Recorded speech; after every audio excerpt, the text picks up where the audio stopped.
Sabi na nga po to, buti na lang talaga na actionan agad. Edu, iba ang nararamdaman. So, shout out po sa lahat ng Team Kalingap, supporters, viewers, commentators na nandito sa aking channel.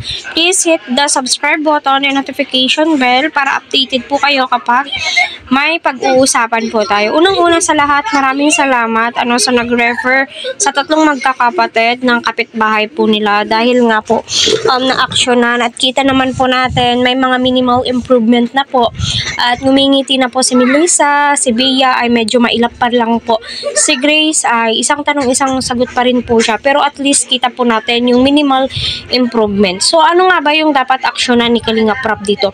Unang-una sa lahat, alam naman po natin nahirap po sila sa buhay, especially financial. At ang panghahanap buhay po nila is yung panggagamas, pagtatanim ng mga gulay. Yan po yung mga source of income po nila. So kung napapansin nyo, every time pumupunta sila Kalingap Rap, wala po si tatay dahil nga po siya po ay naghahanap buhay para matustusan ang pangangailangan ng kanyang anak. So may kapatid pa po silang lalaki ngunit hindi po naisama sa vlogs. Naisasama siya. Pero yung main problem po talaga dito is silang lahat, no? Counted na po yung bunsong kapatid, especially si Grace, silang tatlo.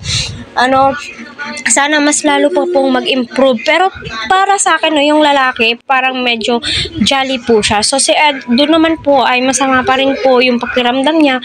Until now, so kailangan po ni Ed magpahinga.